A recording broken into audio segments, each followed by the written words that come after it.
And thank you for joining us. Targeted during a time of grief. Tonight, a South Plains family tells us their home was burglarized while they were attending a loved one's funeral. Investigative reporter Shaylee Kidwell has more on the warning they have for others during their time of grief. Shaylee? Karen and Abner, imagine returning home from a loved one's funeral to find your home ransacked. That's what happened to a family in Plainview and another family just outside of Levelland in Hockley County.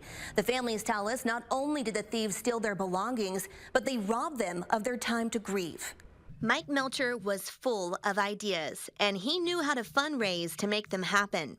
He was still helping raise money for a statue at the new firehouse. He was helping raise money in Lions Club. The Jimmy Dean Music Festival. He was instrumental in bringing the Jimmy Dean Museum to Plainview.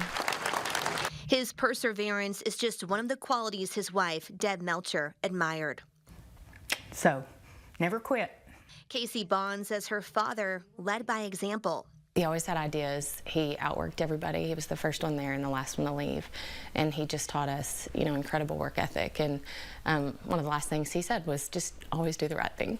Words that echo in their minds as they work to stop thieves from causing even more damage. You wouldn't think that during a time of grief that you would be attacked. When the family gathered to say their final goodbyes to Mike, thieves ransacked their home. IDs, social security cards, car keys, jewelry, a laptop, iPad, and Mike's phone, which gave the thieves access to much more. Uploaded Dad's picture ID. They've created profiles with his photos from his phone. They had tried to purchase like an $82,000 Corvette in his name on Carvana and been approved for that. Then we started noticing loan applications that were being approved. They have access to everything. It's just so violating. Not only did the thieves steal their property and peace of mind, but they robbed them of time. We haven't been able to grieve. I mean, as soon as we got back from the funeral, so then there's anger because they took this time from us. So how do you do that? And just to get his phone back, there's photos, voice recordings, and just things that, like this, like you said, this stuff doesn't matter, but we wish we could get that back. As the Plainview Police Department investigates this case, the Hockley County Sheriff's Office is investigating a similar case near Levelland. J.D. Neesmith says someone burglarized his family's home while they attended the funeral service for his mother. I just feel dirty, and being in the house is just a different feeling.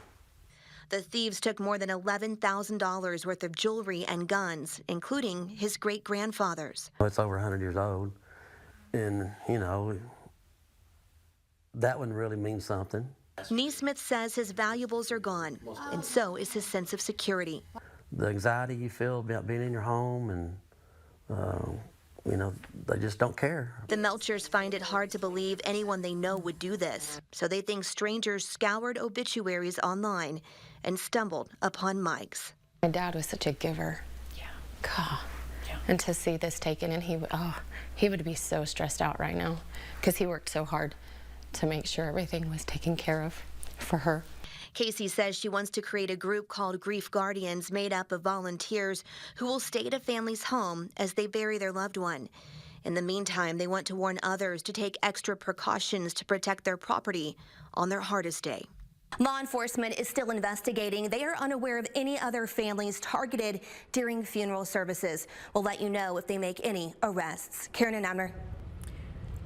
Thank you, Shaylee.